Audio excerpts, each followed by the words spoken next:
এটা বসে আছে সেটা হিন্দু না মুসলিম, কোনোদিনও ভাবিনি। কোনোদিনও ভাবিনি আমি ছোটবেলায় স্কুলে যখন ছিলাম কেন আমার বন্ধু যে মুসলিম দাঁড়িয়েছে কেন খেতে যাচ্ছি, কোনদিন এটা ভাবিনি আমার দুর্গা পুজোয় আমার দিওয়ালিতে আমি তাদেরকে কেন ডাকছি। কিন্তু আজকে ধর্মের রাজনীতি এতটা গভীর হয়ে গেছে যে 4, 5, 6, 7 স্ট্যান্ডার্ড বাচ্চাদেরকে এও বোঝে কে হিন্দু কে মুসলিম, কার সঙ্গে বন্ধুত্ব করা উচিত কার সঙ্গে বন্ধুত্ব করা উচিত না। এইটা দোষ শুধু রাজনীতি নয় আমাদেরও, কারণ যারা ধর্মের রাজনীতি করছে তাদের হাতে আমরা শক্ত করে চলেছি। এইবারে সেটা না, এবার যে মানুষকে বাঁচিয়ে রাখবে, যে মানুষকে শান্তিতে রাখবে তারই হাত শক্ত করা উচিত। ঠিক আছে চলছে না?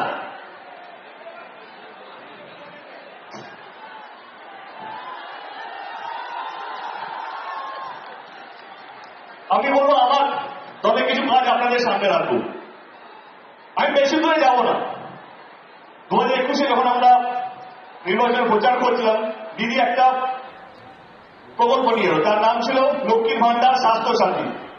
আপনারা সবাই জানেন নির্বাচনের আগে বড় বড় নেতারা তারা শুধু প্রতিশ্রুতি দেয়, ভোট নেয়, ভোটটা নিয়ে চলে যায়, কি প্রতিশ্রুতি দিয়েছে কি কথা দিয়ে সেটা কোনোদিনও রাখেন না। কিন্তু আমাদের নেত্রী যে প্রকল্পটা 2021-এ দিয়েছিলেন নির্বাচনের আগে, লক্ষ্মীর ভান্ডারের মতন প্রকল্প, স্বাস্থ্য সাথীর মতন প্রকল্প, আপনারা বিপুল ভোটে জিতিয়েছেন। প্রথমবার তৃণমূল কংগ্রেস 200 পার করেছিল এবং তিনি দ্বিতীয়বারের জন্য যখন মুখ্যমন্ত্রী হলেন 3 মাসের মধ্যে লক্ষ্মীর ভান্ডার প্রকল্পটা বাস্তবিক করেছিলেন।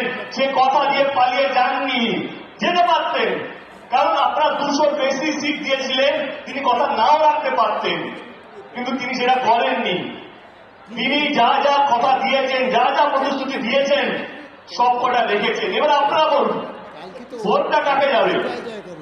যারা হিন্দু মুসলিমের রাজনীতি করে, না যে সুপার স্পেশালিটি হসপিটাল বানাচ্ছে, যে স্কুল বানাচ্ছে, হাই স্কুল বানাচ্ছে, ITI কলেজ বানাচ্ছে, সরকারি কলেজ বানাচ্ছে, রাস্তাঘাট থেকে আরম্ভ করে সমস্ত কিছু, ভোটটা তাকে দেওয়া উচিত।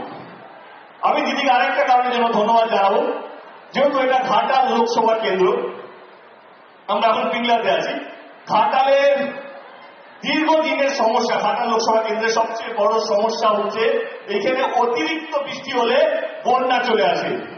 অতিরিক্ত বৃষ্টি হলে পৃথিবীতে বন্যা হয়, কিন্তু ঘাটালে একটু অন্যরকম, কারণ পৃথিবীতে যখনই বন্যা তার হাঁটু অব্দি জল থাকে, কিন্তু ঘাটাল লোকসভা কেন্দ্র যখনই অতিরিক্ত বৃষ্টি হয় তখন একতলা অব্দি জল চলে যায়, ঘরকে ঘর ডুবে যায়, মানুষ মারা যায়, ফসল নষ্ট হয়ে যায়, ক্ষতি হয়। আর যে জলটা মাসকে মাস থাকে, আমি দিদিকে কথা চেয়েছিলাম যে দিদি যদি ঘাটাল মাস্টার প্ল্যানটা যদি হয়, দিদি এক কথায় হ্যাঁ বলেছেন। এবং ঘাটাল মাস্টার প্ল্যান যেটা 100 বছরের আগেকারের স্বপ্ন, স্বাধীনতার আগেকারের স্বপ্ন, আমাদের নেত্রী সেই কথাটা রেখেছে। এবং আগামী দিনে ঘাটাল মাস্টার প্ল্যানের যে স্বপ্নটা, যেটা কত ঘাটালবাসী হবে বলে চলে গেছে দেখতে পাননি, এবারে সেটা বাস্তবিক হতে চলেছে দিদির হাত ধরে, তৃণমূল কংগ্রেসের হাত ধরে, রাজ্য সরকারের হাত ধরে।